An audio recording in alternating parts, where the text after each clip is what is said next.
Shalom, selamat pagi semuanya. Ada sukacita pagi ini. Amin ya. Ya, pagi ini saya akan membagikan eh, firman Tuhan yang sudah kita bahas, pelajari bersama dengan pelayan yang lainnya di hari Jumat. Saya ingin mengajak saudara-saudari melihat di Ibrani pasal 6 ya, ayat 9 sampai dengan 20. Ibrani pasal 6 ayat 9 sampai dengan 20. Saya tidak akan mengajak saudara-saudari untuk membacanya bergantian ya. Langsung saja akan membahas apa yang dituliskan di sini ya. Berikutnya berpegang teguh pada pengharapan. Di ayat 9 pertama. Tetapi hai saudara-saudaraku yang kekasih, sekalipun kami berkata demikian tentang kamu, kami yakin bahwa kamu memiliki sesuatu yang lebih baik yang mengandung keselamatan. Ya, di sini si penulis sebelumnya uh,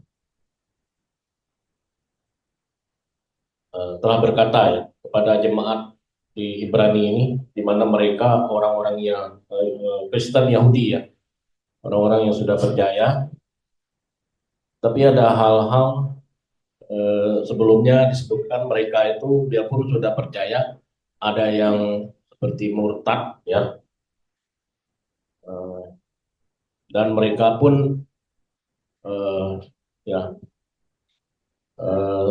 disebutkan lagi sebelumnya seperti masih anak-anak yang harus minum susu, bukan makanan keras ya, dan juga ya seperti menjadi semak duri ya.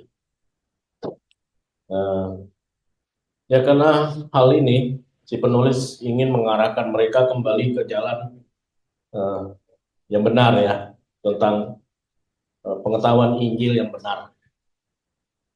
Karena uh, ya mereka di Ibrani ini uh, dia pun sudah percaya, tapi ya, masih butuh pengetahuan ya untuk hal-hal bagaimana seharusnya hidup di dalam Tuhan ini.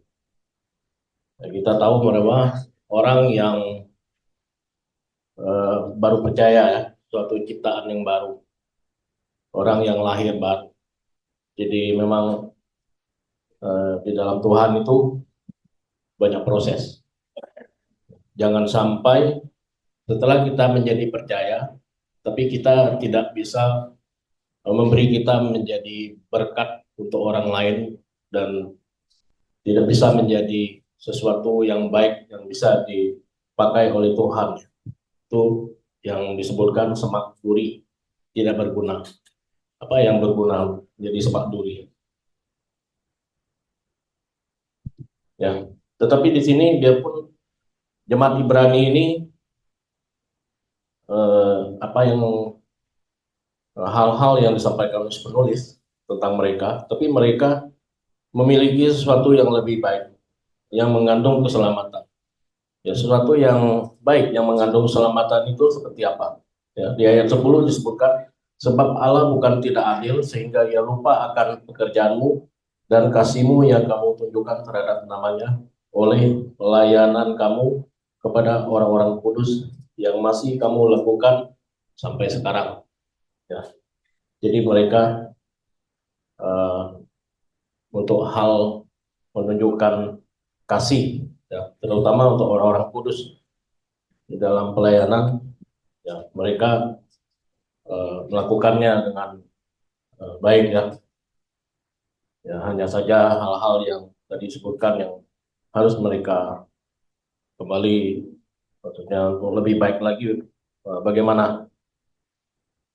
Tetapi kami ingin supaya kamu masing-masing menunjukkan kesungguhan yang sama untuk menjadikan pengharapanmu suatu milik yang pasti sampai pada akhirnya. Ini si penulis di sini mengatakan mereka kembali bahwa bagaimana setelah percaya Tuhan itu sungguh-sungguh ya, bukan asal ya. Ya. Asal itu ya suka-suka kita, maksudnya karena kurang percaya mereka, jadi asal. Jadi kalau mau ke gereja, misalkan mau ibadah, kalau hati saya lagi suka, lagi senang aja, saya pergi ikut ibadah. Kalau saya lagi kurang tidak suka, saya tidak datang, nggak apa-apa. Ya. Jadi tidak sesuatu yang bagi dia merasa tidak penting, tidak butuh. Itu asal ya. Jangan seperti iman seperti itu ya. Dan ya tentunya setiap kita yang percaya, kita menaruh pengharapan. Tapi bagi mereka yang hidup, biarpun sudah percaya, yang tidak menaruh pengharapan, ya apa yang bisa mereka perbuat? Mereka setidaknya mendengar hal-hal di luar Injil yang tidak sehat pun mereka mudah percaya, mudah pindah. Itu yang sering terjadi, terutama untuk mereka orang Kristen Yahudi di Ibrani. Jadi mereka masih mendengar hal-hal yang dahulu mereka jalankan. Ada lagi yang mengajarkan asas ya seperti di dalam hukum Taurat. Dilarang ini, larang itu, nggak boleh ini, nggak boleh itu. Padahal di dalam Tuhan Yesus semua boleh ya untuk rohani ya. Dan bukan lagi agar kamu jangan menjadi lamban, tetapi menjadi penurut-penurut mereka yang oleh iman dan kesabaran mendapat bagian dalam apa yang dijanjikan Allah. Yang di sini maksudnya contoh lah mereka yang orang-orang terdahulu yang mengikuti Tuhan Yesus ya. Seperti mereka murid Tuhan Yesus yang lain. Dan juga bagaimana mereka sabar maksudnya ya. Tetapi mereka di sini sebutkan lamban, jangan menjadi lamban. Ya. Orang sudah berlari, kita masih berjalan ya, untuk pengetahuan Injil yang benar. Dan juga si penulis menjelaskan lagi bagaimana dahulu dan mereka ya, sebab ketika Allah memberikan janjinya kepada Abraham, ya, mungkin semua kita tahu bahwa cerita Abraham bagaimana ia bersumpah demi dirinya. Ini Allah, Allah bersumpah demi dirinya sendiri. Karena tidak ada orang yang lebih tinggi daripadanya.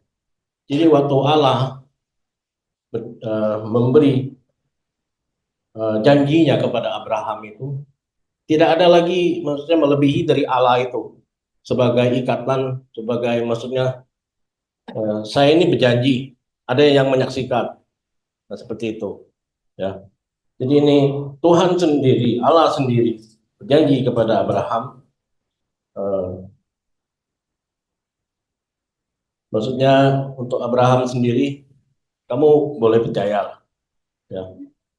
Janji Allah untuk dirinya. Uh, Katanya, sesungguhnya aku akan memberkati engkau berlimpah-limpah dan akan membuat engkau sangat banyak. Ya. Ya, kita ini keturunan juga dari Abraham. Kan? Saya rasa kita ini juga ikut termasuk karena pada zaman dahulu dunia ini diciptakan banyak pulau, banyak daratan juga, bukan hanya laut. Jadi dari barat ke timur itu manusianya pertumbuhannya berbeda-beda. Jadi dari barat itu mungkin ada yang tinggi besar, ya, semakin ke Asia semakin mengecil orangnya. Jadi bahasanya pun berbeda-beda, berubah-berubah. Dan disebutkan lagi, Abraham menanti dengan sabar Dan dengan demikian ia memperoleh apa yang dijanjikan kepadanya. Apa yang dijanjikan Tuhan? Selain eh, apa janji yang disebutkan tadi ya, supaya keturunan dari Abraham itu banyak seperti pasir di pantai, di laut, dan bintang di langit. Yaitu anak ya, yaitu Ishak ya, dari Abraham.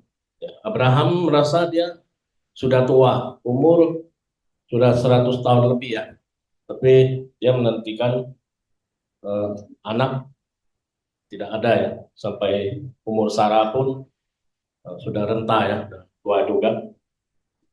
Tapi di sini Abraham punya iman, percaya, dia percaya pada perkataan Allah dan janji Allah akan eh, suatu hal yang sudah eh, Allah sebutkan kepada dia. Ya, dia Abraham sabar ya. Dengan dia beriman, dia menunggu ya. Jadi janji Allah pada dia tidak langsung terjadi, tapi ada selang waktu ya. Jadi eh, terjadi ya.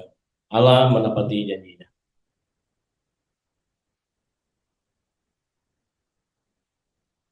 Dan juga di ayat 16 disebutkan sebab manusia bersumpah demi orang yang lebih tinggi. Ya kita kalau misalkan mau meyakinkan orang, oh saya berjanji ya, akan menepati janji saya, dan ya setidaknya saya ada ikatan suatu bukti untuk janji itu yang seseorang itu yang saya janjikan tuh biar dia yakin dan percaya, kurang lebih seperti itu. Itu cara manusia untuk bersumpah ya, dan sumpah itu menjadi suatu pengokohan baginya yang mengakhiri segala bantahan. Nah, jadi ya, sudah yang apa di sini kita melihat Allah tuh dalam janjinya kepada Abraham sudah dia tepati ya. Jadi pengokohan Allah sendiri eh, bersumpah pada dirinya. Di ayat 17 sebutkan, karena itu untuk lebih meyakinkan mereka yang berhak menerima janji itu akan kepastian putusannya, Allah telah mengikat dirinya dengan sumpah ya, supaya oleh dua kenyataan yang tidak berubah-ubah tentang mana Allah tidak mungkin berdusta. Kita yang mencari perlindungan beroleh dorongan yang kuat untuk menjangkau pengharapan yang terletak di depan kita. Ya, di sini Allah sudah uh, melakukan banyak hal ya, supaya uh, di mana hal-hal yang sudah diperbuat Allah untuk uh, janjinya itu sampai kepada Tuhan Yesus ya. Sebutkan dia tidak berdusta. Kan nyata ya. Janji Tuhan itu nyata. Janji Tuhan itu sebutkan seperti fajar ya, pagi hari. Dan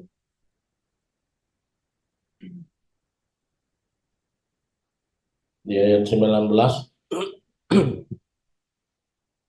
pengharapan itu adalah sauq yang kuat dan aman bagi jiwa kita yang telah dilabuhkan sampai ke belakang tabir. Ya, sebagai orang percaya, ya kita bisa maksudnya melakukan banyak hal di dalam Tuhan itu karena kita pun eh, hidup menaruh pengharapan di dalam Tuhan. Ya, itu mengikat ya, sesuatu yang mengikat ya, supaya eh, di dalam diri setiap kita yang percaya itu seperti buji kapal ya. Buji kapal itu penahan kapal yang sawu ya, yang dibuang ke laut. Dia kalau sampai pengait kaitnya itu tertanam di dasar laut, di tanah ataupun di batu, itu karang, itu kalau dia kuat, dia bisa menahan kapal sebesar rumah, besar ini juga nggak bakalan hanyut, maksudnya ikut ini ya. Ini iman ya. Sebagai orang percaya, kita pun iman kita eh, sebenarnya tidak tergoyahkan ya untuk hal-hal seperti mereka di jemaat Ibrani ini. Ada pengajaran lain masuk ya, ada ajaran-ajaran lain yang mengajar mereka. Kadang timbul ajaran itu dari dalam mereka sendiri ya. Itu mereka harusnya eh, bagaimana harus kuat, tentunya ajaran yang sehat, pengetahuan akan Injil kebenaran yang benar, itu menjadi sauk ya, jadi alat untuk menahan kapal, untuk menahan diri kita ya, bisa kita lawan maksudnya untuk hal-hal yang tidak benar. Bukan lagi di mana Yesus di ayat terakhir 20 telah masuk sebagai perintis bagi kita ketika ia menurut peraturan Melkisedek menjadi imam besar sampai selama-lamanya. Ya. Nanti di pasal yang ketujuh itu ada antara bagaimana Kristus dan Melkisedek. Melkisedek itu adalah Raja Salem. Dia bagaimana dia yang tidak begitu ini ya untuk asal muasal Melkisedek ini ya. Tapi dia sangat ya sebagai imam Allah yang maha tinggi sebutkan ya. Dia waktu Abraham perang melakukan perang menang mendapat jarahan, dia menyongsong Abraham dan Melkisedek ini mendapat harta rampasan Abraham. Abraham bagikan pada dia. Dan ya Tuhan sendiri sudah eh, dimaksudkan sini menjadi perintis ya, yang telah jalan dulu ya, telah jalan dulu ke depan bagi kita ya. Ketika yang menurut peraturan Melkisedek menjadi imam besar sampai selama-lamanya. Jadi kalau untuk kata imam di sini, kita tahu bahwa mereka yang menjadi imam-imam pada zaman perjanjian lama itu, mereka selalu diganti-gantikan ya.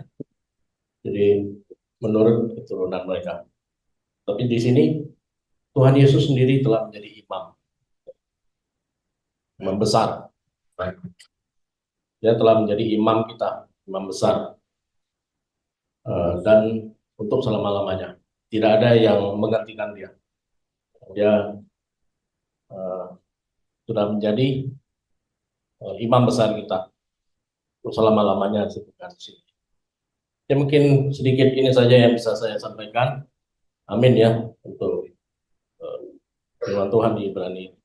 Ya, silakan untuk selanjutnya yang menyampaikan firman Tuhan.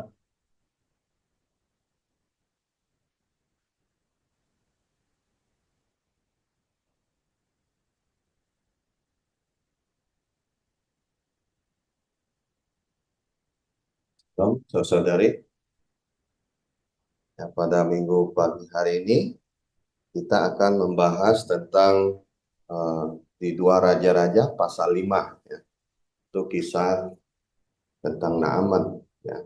Jadi dua raja-raja pasal 5 ayat 1 sampai 27. Jadi kalau kita melihat kisah Naaman ini dari semenjak perjanjian lama, Tuhan sudah punya rancangan penyelamatan tidak hanya pada bangsa Israel, tapi juga bagi bangsa lain seperti Naaman ini ya. Jadi seperti hari ini di perjanjian lama Tuhan memakai bangsa Israel untuk memberitakan kasih Tuhan. Tapi hari ini Tuhan memakai setiap orang percaya untuk terus memberitakan ya, kasih Tuhan. Nah, mungkin sebelum kita mulai, mari kita berdoa ya, satu dalam doa. Bapa kami sorga, Bapa kami yang agung dan mulia, kami bersyukur atas hari yang Kau beri. Kami bersyukur atas kesempatan yang Kau berikan pada minggu pagi hari ini untuk mendengar sebagian dari firman-Mu. Kiranya ya Bapa, Kau berkati firman-Mu sehingga semua yang di sini yang mungkin masih ragu, yang mungkin masih mengeraskan hatinya, kiranya melalui firman-Mu semua yang di sini beroleh keselamatan yang kekal. Semua yang ada di sini tidak ada yang ketinggalan ketika Tuhan Yesus datang kedua kalinya. Kami bersyukur ya Bapa, Engkau yang selalu merancang yang baik buat kami. Kami tahu Engkau juga merancang setiap kami yang ada di sini pada minggu pagi hari ini. Kami serahkan waktu yang indah ini hanya di dalam nama Tuhan kami Yesus Kristus. Amin.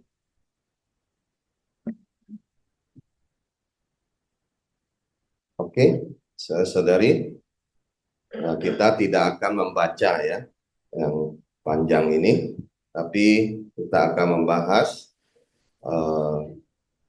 ayat per ayat ya. Jadi kita mulai dari ayat yang pertama, saya akan bacakan. Naaman, panglima Raja Aram, adalah seorang terpandang di hadapan tuannya dan sangat disayangi sebab oleh dia Tuhan telah memberikan kemenangan kepada orang Aram. Tetapi orang itu seorang pahlawan tentara sakit kusta. Dari ayat yang pertama ini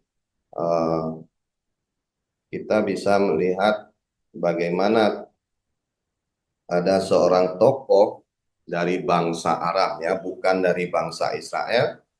Dia seorang panglima dari Raja Aram dan kemungkinan Raja Aram di sini adalah Raja Ben-Hadad ya. Jadi di ayat yang pertama ini menjelaskan bahwa Tuhan memberikan kemenangan kepada bangsa Aram ya. Jadi Tuhan bisa memakai siapa aja. Tuhan bisa memakai Naaman, ya, Tuhan bisa memakai bangsa lain. Tuhan bisa memakai orang yang tidak di dalam Tuhan ya untuk melakukan rancangannya ya. Jadi di sini kita bisa melihat Tuhan mengizinkan bangsa Israel itu kalah dari bangsa lain ya, termasuk kalah dari bangsa Aram ini. Jadi seringkali kalau kita lihat ketika bangsa Israel itu tidak setia kepada Tuhan, Tuhan izinkan itu terjadi, Tuhan tidak menyertai mereka. Ya. Ya, jadi di sini kalau kita lihat Naaman ini sangat disayangi oleh Raja Ben-Hadad. Ya. Oleh karena dia begitu hebat, ya, memerangi bangsa lain. Ya, tidak hanya mungkin bangsa Israel saja, mungkin bangsa-bangsa sekitar Israel pun sudah dikalahkan oleh Naaman ini ya. Jadi hanya ada satu kelemahan ya dari kelemahan dari Naaman ini ya. Kalau kita lihat di situ dikatakan Naaman itu sakit kusta ya. Jadi sakit kusta itu adalah penyakit yang menyerang saraf ya, dan itu menular ya. Jadi kalau kita sakit kusta, kita tidak bisa merasakan kalau itu sakit ya, atau kena api panas, kita nggak bisa merasakan ya. Jikalau sakit kusta ini lama-lama dibiarkan ya, jadi ini tangan bisa buntung ya, jari kaki juga bisa buntung ya. Jadi ini penyakit yang sangat mengerikan ya. Jadi kalau di Israel Tuhan punya aturan yang jelas ya. Orang sakit kusta tentunya dia dipisahkan dari masyarakat umum Ya, selain untuk tidak menyebar lebih luas, ya, juga sakit kusta ini dipakai sebagai simbol, ya, sebagai lambang. Jadi sakit kusta ini melambangkan dosa, ya. Kalau jadi kita bisa melihat begitu bahaya itu dosa, seperti juga bahaya dari kusta, ya, karena bisa menular di mana-mana, ya. Jadi bahaya dosa di sini sangat menghancurkan, ya. Dan kita lihat apa yang terjadi, ya, bagi orang kusta di tanah Aram, ya, di bangsa Aram, kelihatannya tidak ada aturan yang seperti itu, ya. Jadi Naaman bisa tinggal bersama dengan keluarganya, ya. Naaman, ya, mungkin karena dia ini seorang pahlawan, ya, juga seorang panglima yang berkuasa juga pada waktu itu. Jadi tidak mungkin, ya, dia dikucilkan, ya. Dan Naaman ini juga dikatakan kesayangan dari Raja Aram, ya. Jadi dari beberapa hal ini Naaman bisa mempertahankan kehidupan normalnya, ya. Dan ini juga memberi kita gambaran bahwa manusia diciptakan Tuhan, ya, menurut gambar dan rupa Allah. Ya, manusia diciptakan sebagai penguasa, ya, sebagai penguasa atas segala ciptaan, tetapi dosa, ya, membuat mereka itu jatuh, ya, membuat mereka kehilangan segala kekuasaannya. Mari kita lihat lagi di ayat 2 sampai ayat 4. Kita dari ayat 2 dan sampai 4 kita melihat ada seorang gadis dari Israel, ya, yang kemungkinan besar, ya, dia dapatkan dari tawanan perang, ya, karena masa itu sering perang, ya. Tetapi kita melihat gadis itu tidak hanya tahu tentang Elisa, Nabi Elisa, ya, tetapi dia juga tahu tentang Tuhannya Elisa. Dan kita bisa melihat gadis Israel itu tentunya seorang yang beriman, ya. Sekalipun mungkin pada waktu itu orang tuanya sudah tewas, ya, dalam peperangan, tetapi gadis itu tidak kehilangan, ya, keimannya. Gadis itu tahu Allah yang benar adalah Allah Israel. Jadi nabi yang benar adalah Nabi Elisa, ya. Dan kita bisa melihat gadis itu dipakai Tuhan menjadi saksi Kristus, ya. Saudara-saudari, ya, untuk menjadi saksi Kristus, ya, tentunya pertama-tama kita harus orang yang sudah diselamatkan, ya. Kalau kita belum diselamatkan, ya, kita belum mengenal Tuhan Yesus sebagai juru selamat, kita belum merasakan perubahan dalam hidup kita. Ya, kita belum bisa mendapat kepastian masuk surga, kita belum bisa bersaksi, ya, apalagi menginjili. Jadi cara yang paling mudah untuk bersaksi dan menginjili adalah memberitahukan apa yang telah terjadi dalam hidup kita, ya. Kenapa kita ingin menjadi orang percaya? Ya. Jadi kita cukup memberitahukan kebaikan-kebaikan Tuhan di dalam hidup kita, ya.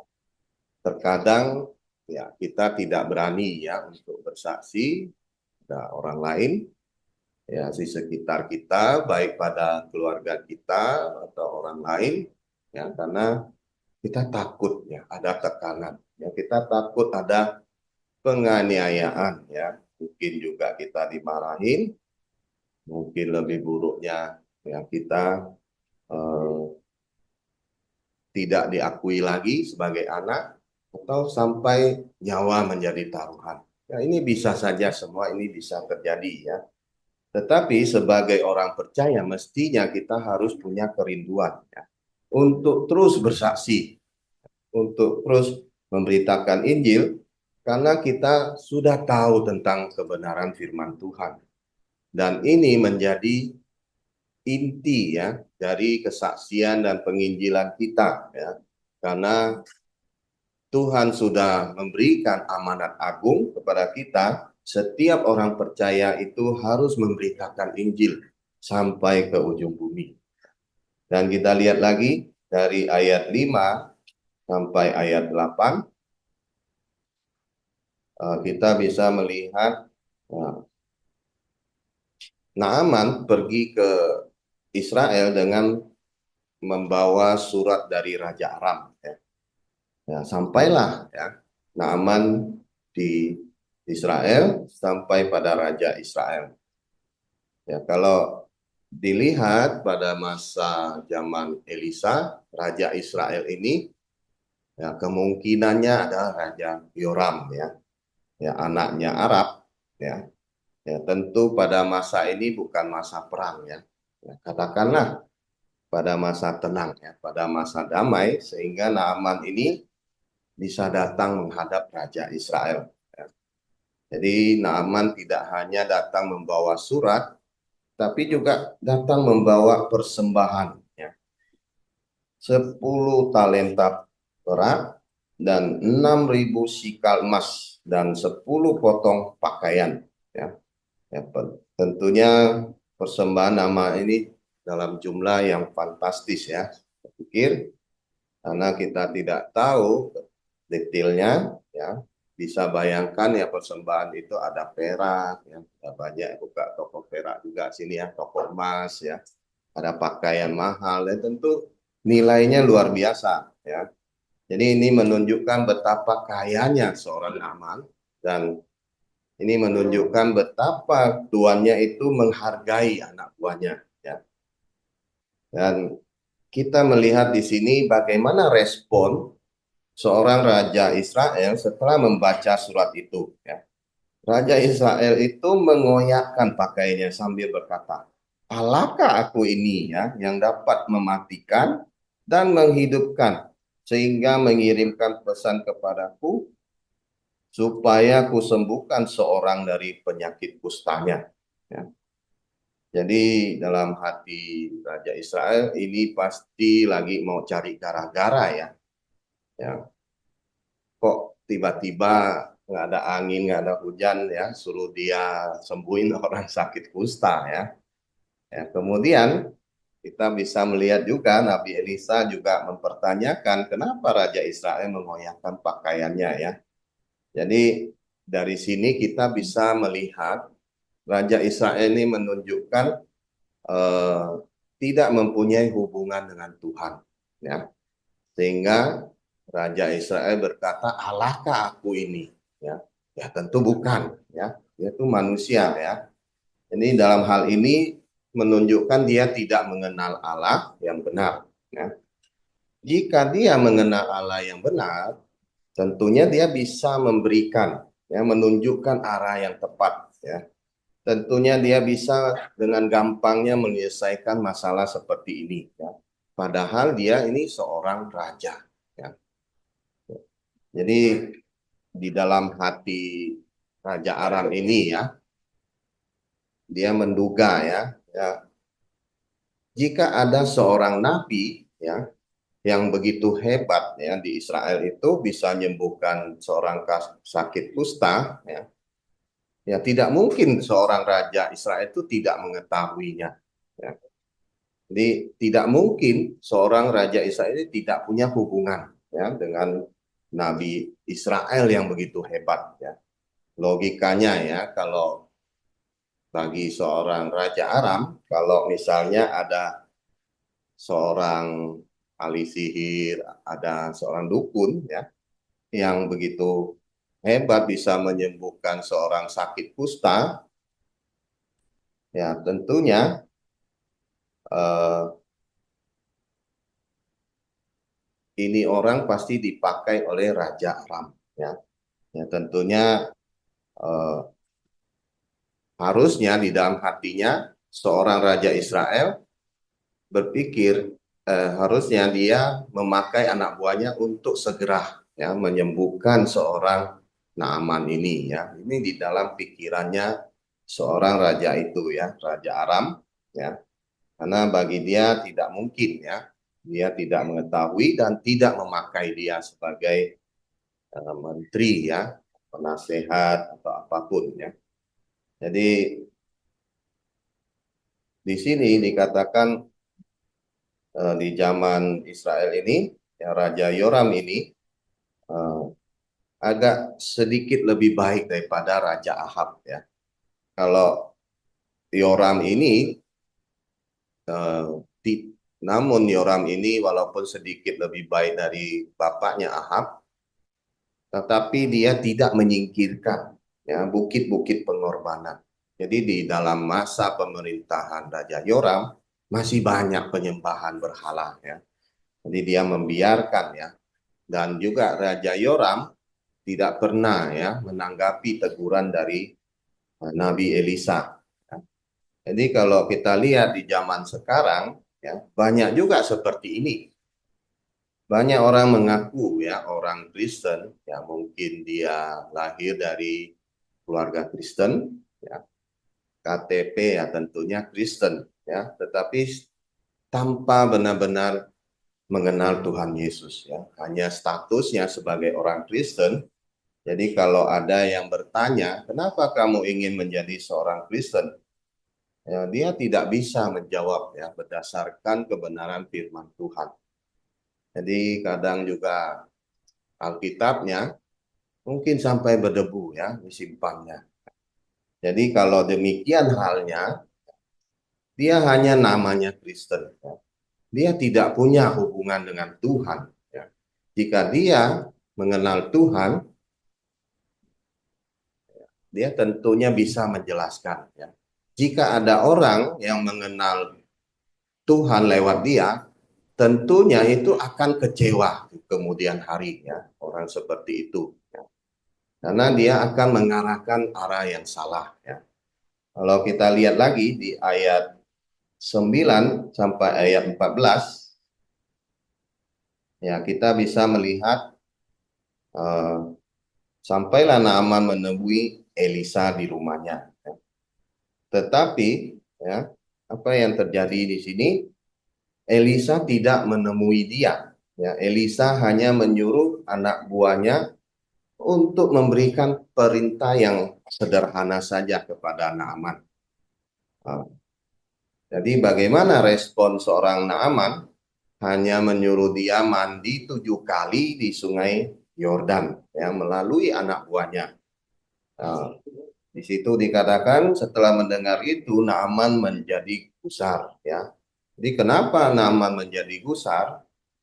Ya pertama-tama Elisa ya tidak menemui dia secara langsung ya. Jadi wajar ya bagi seorang panglima bangsa Aram, istilahnya dia itu kepercayaan tangan kanan ya seorang raja Aram, dia sudah terbiasa ya menemui banyak orang dan dia tentunya banyak menerima penghormatan ya karena dia sangat berkuasa ya. Tetapi apa yang terjadi di sini, Naaman itu sudah datang jauh-jauh bawa persembahan ya, bawa segala persiapan ya. Tapi dia yang hanya menemui dia itu hanya anak buahnya Elisa ya. Dan juga memberi perintah yang agak sembarangan. Ya. Ya, mungkin bagi Naaman ini apa-apaan ini ya. Ya, jadi Naaman sebelum datang menemui Elisa, dia ekspektasinya mungkin nggak seperti ini ya. Dia pikir Elisa akan datang menemui dia, panggil nama Tuhannya. Di situ katakan terus menggerak-gerakkan tangannya di atas penyakit kustanya ya. Jadi kalau saya renungkan lagi, ini juga banyak terjadi pada hari ini ya. Jadi banyak orang seperti Naaman yang sudah punya konsep ya. Bagaimana eh, dia harus disembuhkan ya, seperti inilah, seperti itu ya. Dulu ya, saya masih kecil, saya sering ikut orang tua ya ke Pontianak ya. Jadi pergi ke Pontianak itu kalau orang tua saya ada sakit ya. Jadi kalau sampai di Pontianak ya, dia bukannya ke dokter dulu. Dia pasti ke lawyer dulu, dukun, orang pintar lah ya. Dia ke orang pintar dulu ya. Baru dia ke dokter ya, ke dokter Lim ya. Di Pontianak Lim Jisen ya, saya tahunya namanya Lim Jisen ya. Jadi orang tua saya kalau sakit dia sudah punya konsep, dia ada ritualnya ya. Nanti dia datang kepada orang pintarnya ya. Ya, terus tiba-tiba ada kerasukan roh ya, dewanya ya. Terus ada ritual apa? Minum air ya, campur air ludahnya, semprot sana sini ya. Jadi segala macam ya. Terus ujung-ujungnya pasti ada 4 angkanya ya. Ini ya saya nggak tahu ya sehebat apa itu orang pintarnya dalam hal menyembuhkan, dalam hal memberikan togel 4 angka itu ya. Kalau logikanya ya, kalau dia benar-benar orang pintar ya, dia nggak perlu lagi hidup seperti itu ya. Dia nggak perlu lagi tunggu orang sakit datang ya, harap harap angpaunya ya. Kalau dia tahu 4 angka, hidupnya sudah kaya raya. Ya, itulah yang terjadi ya. Padahal Tuhan tidak bekerja seperti itu, yang seperti yang kita mau. Ya, Tuhan bekerja tentunya sesuai kehendak Tuhan. Kalau Tuhan sudah berfirman, ya dan amin. Ya. Ya, Tuhan tidak bekerja dengan kira-kira atau prediksi ya. Ya, ini tidak seperti itu ya. Karena Tuhan tidak bisa menyangkal dirinya. Kalau bagi Tuhan, jalanku bukanlah jalanmu ya. Jalanku seperti tingginya langit dan bumi ini, ya demikianlah jalanku dan jalanmu, itu bedanya sangat jauh ya. Jadi Tuhan punya 1001 cara kalau dia memang mau menyembuhkan kita. Tuhan punya 1001 cara kalau dia ingin memberkati kita. Amin ya, saudari. Jadi kalau kita lihat di dalam dunia kekristenan, juga banyak hal yang terjadi, hal-hal demikian ya. Seringkali ada sekelompok orang, ya, kalau Tuhan mau sembuhkan penyakit saya harus lewat KKR penyembuhan. Jadi di dalam KKR penyembuhan itu tentunya ada memberikan minyak urapan. Ya. Jadi kalau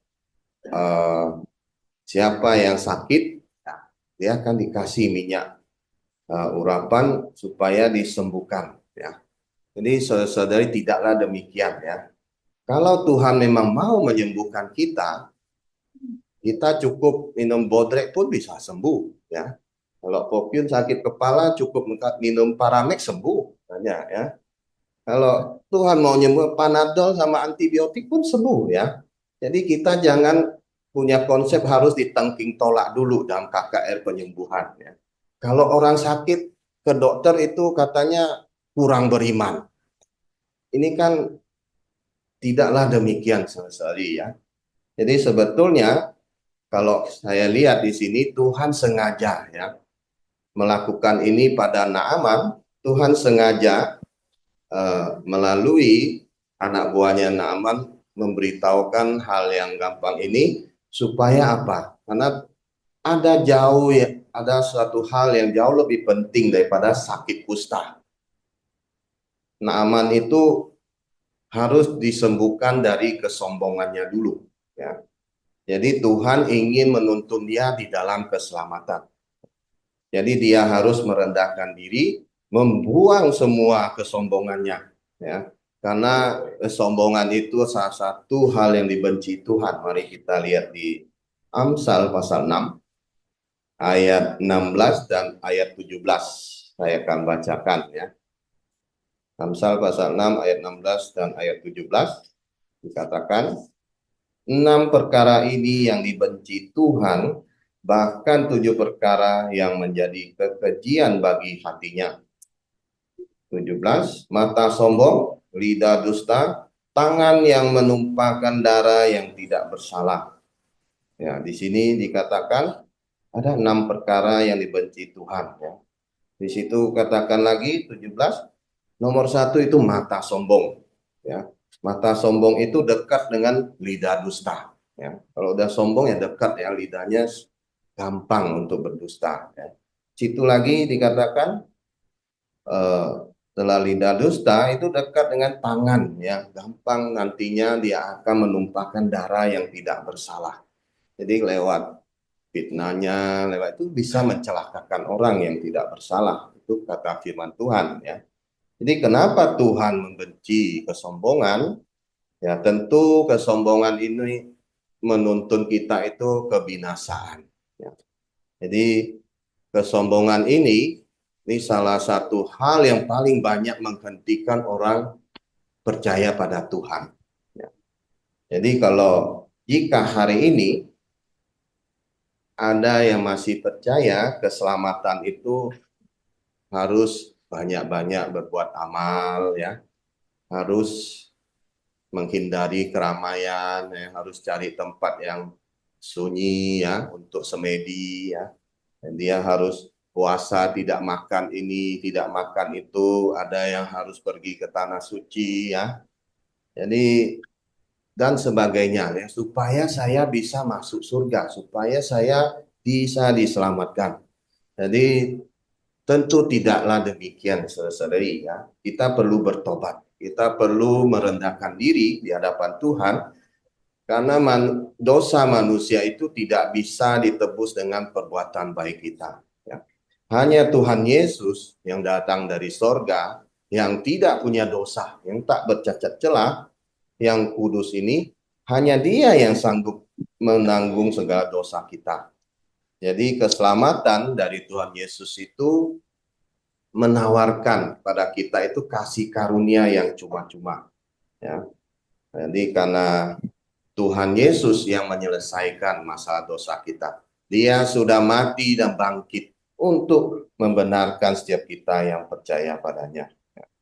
Dan kita lihat lagi, kembali ke pegawainya Naaman yang bijak itu, jika misalnya dia tidak menasehatinya atau menghentikannya, ya, ya misalnya, ya, pegawainya menasihatinya, misalnya kalau misalnya Elisa itu meminta hal yang sulit, ya, dia minta 1.000 ekor domba, ya. Ya, tentu bagi Naaman, ya, pasti dia akan berusaha menyanggupinya, ya, akan menyediakannya, ya. Jadi kita bisa melihat manusia itu suka hal yang sulit, ya. Padahal, ya, keselamatan itu bukan hal yang sulit, ya. Jadi kalau misalnya kita pergi ke dukun, ya, biasanya dia minta syarat yang macam-macam. Dia minta ada carilah ayam yang hitam sekali, ya, nggak ada warna putihnya, atau anjing yang hitam semua, nggak ada warna lainnya. Jadi sebetulnya itu semua ada akal-akalan dukunnya saja, ya. Jadi kalau kita lihat pegawainya Naaman itu menasehati dia, jika yang sulit ini pun engkau mau melakukannya, apalagi yang gampang ini. Nah, artinya jangan sampai kesombongan kita ini yang menjadikan kita kehilangan keselamatan dari Tuhan. Padahal begitu mudahnya, ya, Tuhan berikan jalan yang paling sederhana untuk setiap orang berdosa. Jadi kita cukup merendahkan diri dan mengakui, ya, kita ini orang berdosa. Nah, kita mau merendahkan diri, kita hanya cukup punya iman percaya pada Tuhan yang telah mati dan bangkit untuk dosa kita. Saudari dalam Tuhan, ya, Tuhan bisa memakai siapa aja, ya. Jadi kita bisa melihat juga Tuhan memakai pegawainya Naaman, ya, yang begitu bijaksana menasihati tuannya. Namun hari ini, ya, Tuhan memberitahukan kita, Tuhan juga ingin, ya, bagaimana berita keselamatan ini, ya, yang cuma-cuma ini harus kita sampaikan kepada yang lain, ya. Jadi kalau kita lihat di ayat 14, ada hal yang menarik. Kita melihat Naaman itu membenamkan dirinya 7 kali dalam sungai Yordan. Ya. Jadi ini ada sebuah lambang, ya, simbolis, ya. Kusta itu melambangkan dosa. Kalau ketika Naaman itu disembuhkan dari sakit kusta, itu lambang keselamatan. Ya. Jadi kalau Naaman membenamkan dirinya, itu artinya baptisan. Dan baptisan itu tidak menyelamatkan. Ya. Baptisan itu hanya melambangkan kita sudah di dalam Tuhan. Ya. Jadi ketika kita dibaptis, kita mati bersama Tuhan Yesus dan kita bangkit bersama Tuhan Yesus. Dan kita melihat di sini, jauh daripada itu kita melihat Naaman ini tidak hanya disembuhkan oleh sakit kustanya, tapi Naaman juga di sini disembuhkan dari sakit dosanya. Jadi Naaman ini mendapat keselamatan daripada Tuhan. Ya, amin ya. Jadi kita lihat lagi di ayat 15. Ya, kita bisa melihat bahwa Naaman adalah orang yang telah diselamatkan. Ya, Naaman di sini kita bisa mengakui ya bahwa di seluruh bumi tidak ada Allah kecuali di Israel. Ya, artinya bahwa Allah Israel adalah Allah satu-satunya Allah yang benar. Kalau kita lihat lagi di ayat 16, ya, setelah Naaman itu diselamatkan, ya, hati Naaman tentu penuh sukacita. Ya. Naaman itu di sini ingin memberi sesuatu kepada Elisa. Tetapi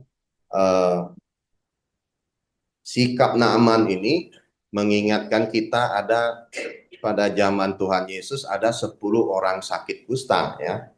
Tetapi ada 9 orang sakit kusta itu tidak kembali. Hanya ada 1 orang sakit kusta yang kembali pada Tuhan Yesus. Dan Tuhan Yesus memuji 1 orang sakit kusta itu ya.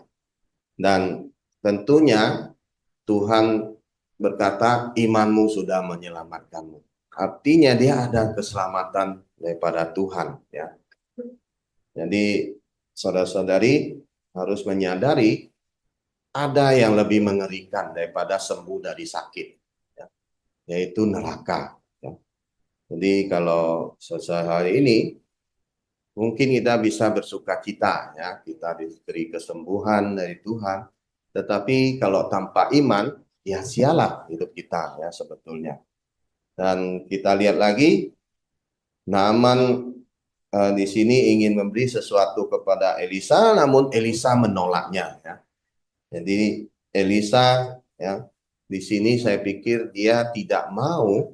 Ya. Naaman ini kan baru percaya, dia punya iman yang baru. Ya. Jadi dia tidak ingin tersandung dalam hal ini. Ya. Naaman ingin imannya Naaman itu bisa bertumbuh. Dia melakukan semua ini bukan karena uang. Ya. Dia ingin menunjukkan dia murni ya. Dia ingin memperkenalkan Allahnya Israel ya, yang benar itu seperti apa kasihnya. Ya, kalau kita lihat ayat 17 dan 18, setelah ditolak oleh Elisa, ya, justru Naaman itu serius ya dengan Tuhan yang lebih serius lagi dan berkata ya, aku tidak akan persembahkan korban lagi kepada Allah lain. Dan Naaman minta tanah dari Israel ya sebanyak muatan sepasang bagal ya. Jadi Naaman itu minta tanah itu tentunya dia menyadari bahwa dia akan pulang ke bangsa Aram ya. Jadi sebagai orang Aram, sebagai panglima Raja Aram, dia harus ikut masuk kuil Rimon ya bersama Raja Aram. Karena setelah ikut kalau rajanya menyembah ya, misalnya sujud ya, menyembah di situ, jadi nggak mungkin dia sendiri berdiri tegak ya. Jadi dia harus ikut sujud ya. Jadi sebagai pengapit dia harus ya ikut ya sujud menyembah ya. Nah disinilah Naaman menaruh itu tanah yang dia ambil itu di depan dia. Jadi di dalam hatinya dia ingin sujud menyembah Allah Israel ya. Ya Dengan ini menunjukkan imannya yang masih baru, kita sangat menghargai dan mengerti, ya. Tetapi dalam hatinya dia tahu, ya, dia hanya ingin menyembah Allah Israel karena dialah Allah yang benar. Dewa yang dikuiriman itu dewa yang palsu, ya. Jadi Allah yang benar adalah Allah Israel. Ya. Di dalam perjanjian lama ada banyak simbol-simbol, ya. Jadi Naaman itu memakai tanah dari Israel sebagai simbol, ya. Simbol, ya, kita menghargai, ya. Namun dengan berjalannya waktu, ya, Tuhan akan bekerja dalam hatinya, ya. Iman Naaman ini akan bertumbuh, ya, dan menjadi kuat. Mungkin akan datang waktunya dia akan menolak ikut bersama Raja Ram, ya. Walaupun dengan resiko kehilangan posisinya sebagai Panglima Aram, ya. Ya. Tetapi hari ini bahwa kita yang hidup dalam perjanjian baru, kita menyembah Tuhan di dalam roh dan kebenaran. Kita yang sudah punya Tuhan Yesus yang telah datang dari sorga, yang telah mati dan bangkit, yang menyelamatkan kita, kita harusnya bisa bersaksi, ya, menginjili lebih baik lagi, ya, daripada Naaman. Amin, ya, Sari. Dan kita lihat lagi di ayat 19 sampai ayat 27, ya, kita bisa melihat kisah tentang bujangnya Elisa, ya, Gejali, ya, namanya. Jadi ini posisi itu sama dengan waktu dulu Elisa itu menjadi bujangnya Elia. Jadi bisa dikatakan ini Gejali ini adalah dipersiapkan untuk menggantikan Elisa, ya. Tentunya Gejali ini sudah melihat banyak sekali yang dilakukan Elisa selama dia mengikut Elisa, ya. Kalau kita lihat sebagian hanya di pasal 4 itu ada 4 mujizat yang dilakukan Elisa. Elisa itu pertama, Elisa memenuhi minyak di dalam bejana-bejana seorang janda yang punya banyak hutang untuk bertahan hidup karena suaminya sudah mati, ya. Jadi sampai janda itu minjam bejana-bejana dari tetangga semuanya itu, namun semua juga terisi penuh, ya, untuk melunasi utangnya. Mujizat kedua, kita bisa melihat Elisa itu membangkitkan anak seorang perempuan Sunem yang sudah mati, ya. Mujizat ketiga, Elisa juga menjadikan makanan di kuali di rombongan Nabi menjadi aman untuk dimakan, ya. Yang keempat, Elisa juga memberikan makanan 100 orang, bahkan ada sisanya, hanya dengan 20 roti jelai serta gandum yang baru dalam sebuah kantong, ya. Jadi Jejali ini sudah melihat banyak hal yang dilakukan oleh Elisa, tapi di sini kita melihat Jejali seperti Esau, ya, dia membuang kesempatan untuk melayani Tuhan. Esau kan menukarkan semangkok kacang merah dengan hak kesulungannya. Ini Jejali ini menukarkan dengan uang yang diminta dari Naaman. Ini sama halnya, ya. Jadi dia kehilangan kesaksiannya di dalam melayani Tuhan. Jadi permasalahannya Ghezali adalah, saya pikir, ada ketamakan, ya. Jadi dia hanya fokus tentang kenikmatan duniawi, ya, kemewahan, ya. Jadi kalau Tuhan ingin memberkati kita, kita tidak boleh melanggar prinsip. Kita harus lebih rela, kita tidak boleh lebih rela melawan firman Tuhan demi kekayaan. Ya, itu tentunya salah total, ya. Itu yang dilakukan oleh Ghezali, ya. Kita bisa melihat Ghezali itu menomorsatukan untuk mendapatkan kekayaan dan memandang rendah tuannya, ya. Mungkin dalam hatinya, ya, tuannya bodoh, ya. Yang kedua, Ghezali itu berbohong 2 kali, ya. Dia berbohong tentang kedatangan rombongan Nabi yang datang, mereka perlu uang, ya. Mereka butuh kebutuhan, ya, butuh uang lah. Terus ketika Elisa bertanya Gejali dari mana saja, Gejali menjawab tidak pergi kemana-mana. Ya. Harusnya Gejali pasti tahu ya, karena Elisa pasti tahu Elisa itu sering mendapat penyingkapan dari Tuhan.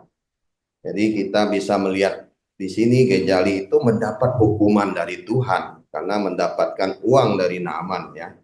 Dan juga Gejali mendapatkan sakit kustanya ya, tidak hanya uang ya. Jadi ini benar-benar kerugian yang besar. Ya. Gejali bukan hanya kehilangan kesempatan melayani Tuhan, dia juga kehilangan potensinya untuk menjadi penerus Nabi Elisa ya. Jadi saudari, ya tidak masalah kita posisinya ekonomi baik mau di atas maupun di bawah, tapi kita harus tetap terus ya bersaksi bagi nama Tuhan, kita pakai kesempatan yang Tuhan berikan untuk melakukan pekerjaan Tuhan, karena jauh lebih penting di mata Tuhan. Ya. Posisi kita itu lebih tinggi daripada banyak orang di dunia ini. Ya.